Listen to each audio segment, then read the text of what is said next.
nggak mau teman anak panti itu karena mereka merasa anak panti itu tidak setara latar belakang, bahasa ataupun suku. Terus yang kedua itu ada mungkin di kelas kita ada temennya yang disabilitas, dia tuh mentalnya kurang gitu, tetapi ada teman-teman yang kayak membuli gitu, memanfaatkannya, kayak pura-pura baik tapi dimanfaatkan.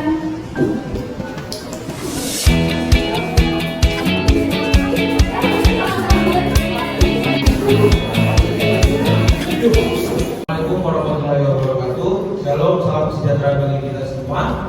Yang saya hormati Dr. Fajar Haim Rizky SHMH selaku dosen pembimbing mata kuliah teknik hukum perlindungan perempuan dan anak. Dan saya menghormati Ibu Maya Basaribu SPD selaku Ibu Kepala Sekolah SMA Islam Markus Medan, dan yang terutama adik-adik yang kami kasih dan kami sayang. Selamat siang buat kita semuanya. Baik, sebelum kita masuk kepada acara kita, izinkan Abang memperkenalkan diri. Abang Justus Sitorus selaku MC pada kegiatan kita hari ini.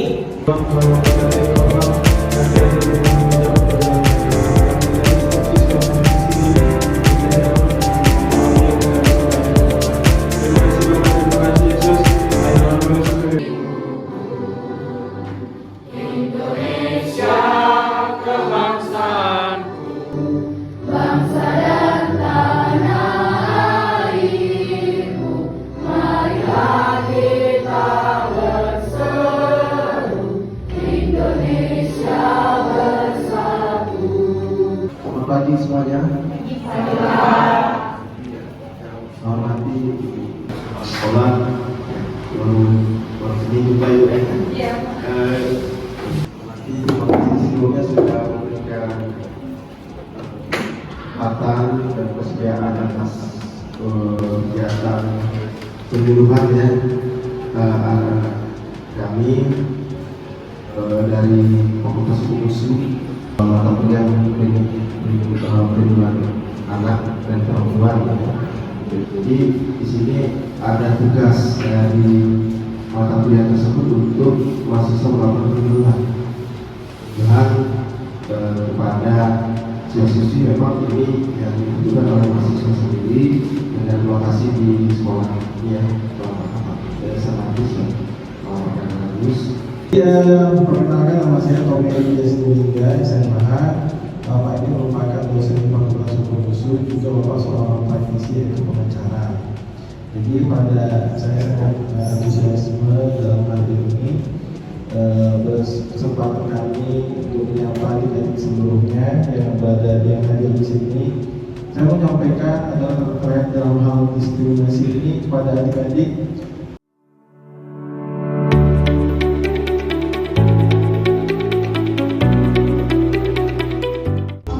Diskriminasi itu merupakan tindakan atau perbuatan yang menyudutkan orang lain yang dilakukan oleh seseorang atau golongan yang lebih besar yang biasa kita sebut mayoritas kepada yang golongannya lebih kecil atau minoritas.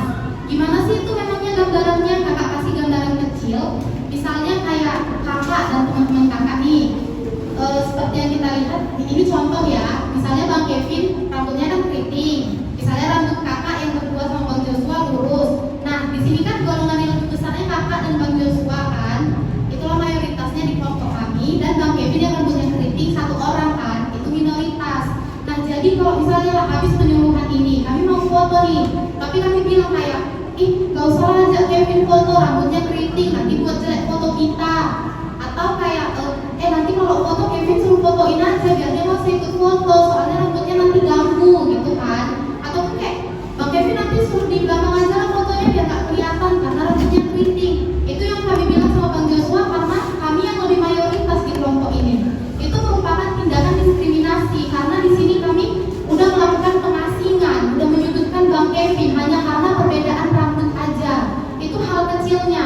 Contoh kedua yang kakak kasih juga, itu kayak misalnya di kelompok kami juga nih, kayak misalnya kami kan ada berempat, kakak, Bang Joshua, Bang Kevin, dan Kak Ivasna. Kakak, Bang Joshua, dan Bang Kevin itu suku Batak, sedangkan Kak Ivasna suku Aceh sendiri. Terus misalnya Kak Ivasna bilang kayak, main yuk nongkrong gitu kan. Tapi karena kakak Bang Joshua dan Bang Kevin yang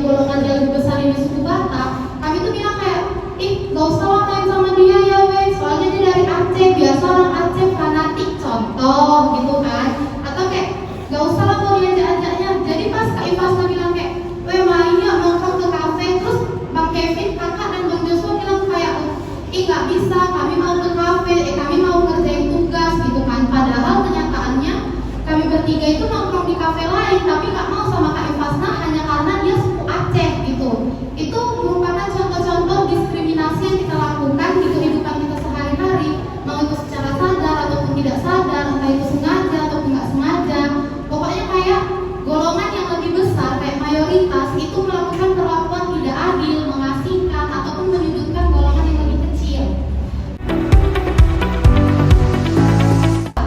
Contohnya itu diskriminasi itu berdasarkan gender kita, berdasarkan suku bangsa, agama, latar belakang orang tua, ataupun keadaan disabilitas.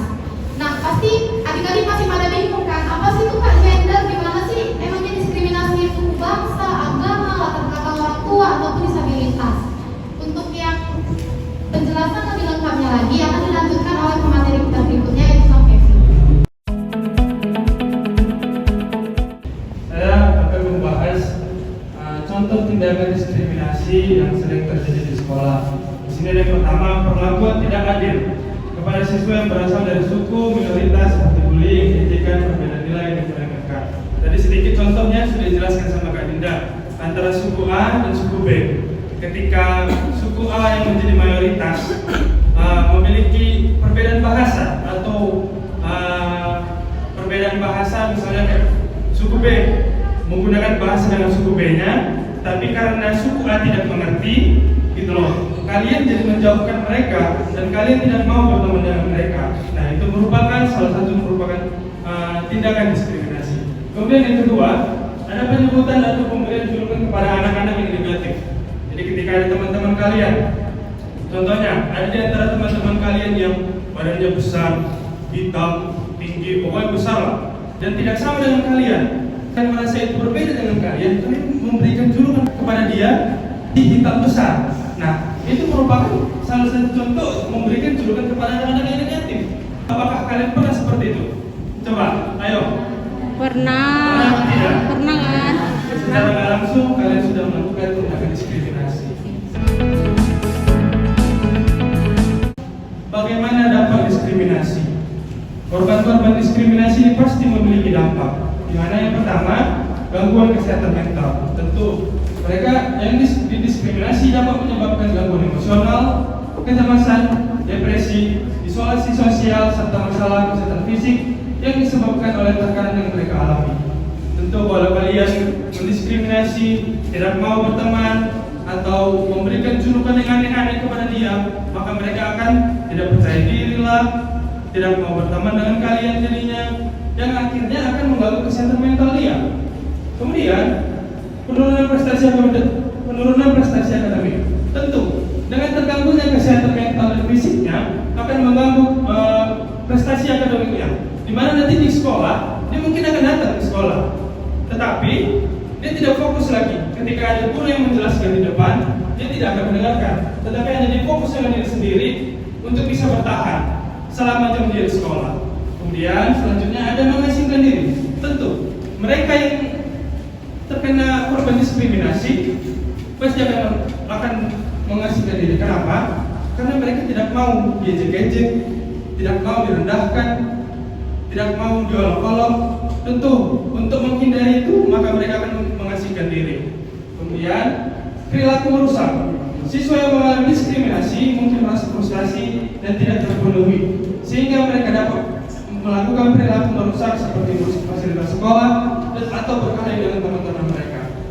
Nah, ini perilaku merusak ini tentunya akan mengganggu setiap kita. Kenapa? Ketika kalian mengolok-olok, memberikan julukan yang jelek kepada dia, tentu dia pasti akan emosi, tentu dia akan memiliki dendam.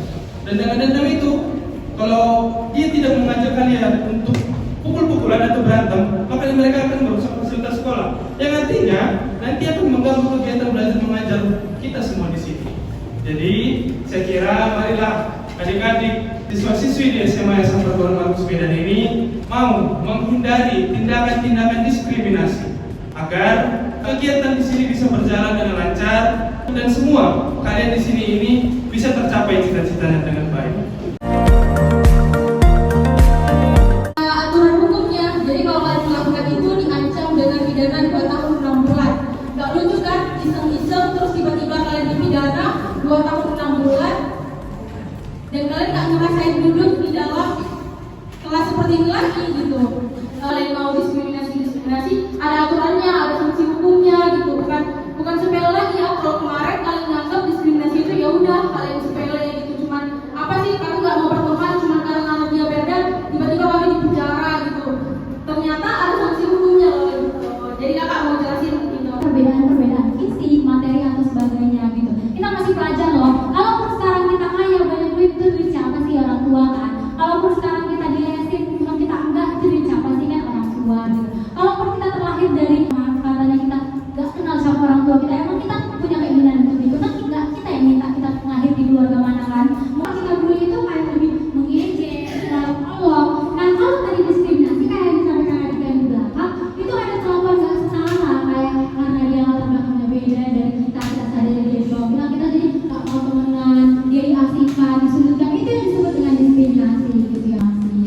Jadi mungkin apapun kelebihan kalian itu jangan dibuat atau diperalat untuk memperalat kekurangan orang lain gitu. Justru kelebihan kalian itu kalian beri ke orang lain untuk menutupi kekurangan orang lain. Jangan sampai dipakai untuk mengintimidasi kekurangan orang lain gitu. Jadi yang tidak kurang kelebihan mulai sekarang kita sepakat ya untuk sama.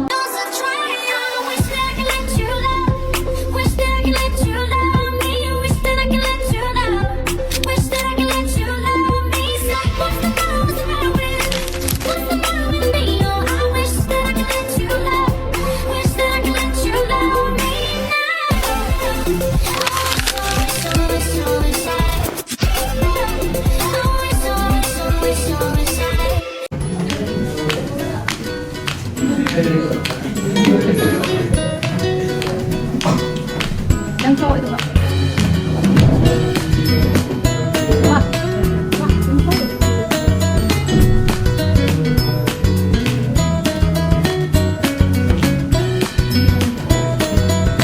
Cukup panjang lah acara kita dari awal pertengahan hingga akhir, maka sekarang mungkin sesi yang bisa dibilang terakhir, yaitu pemberian mata atau sedikit oleh-oleh Bu yang bisa kami berikan dari Fakultas Hukum kepada Yayasan Islam Markus Medan.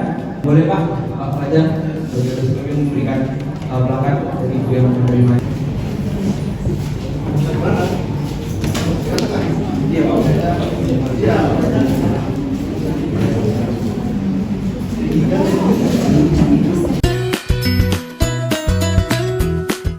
Terima kasih kepada Pak Fajar, Pak Tommy sudah hadir untuk membimbing dan menemani kami kunjungan hari ini. Kami mengucapkan sebesar-besarnya Bu, terima kasih kepada Ibu Kepala Sekolah, Ibu Maya Pasaribu sudah menerima kami dengan baik, dan terima kasih buat adik-adik yang sudah menyempatkan waktunya, sudah meluangkan waktu untuk mendengarkan penuturan dari kami. Kami ucapkan terima kasih dan apresiasi sebesar-besarnya.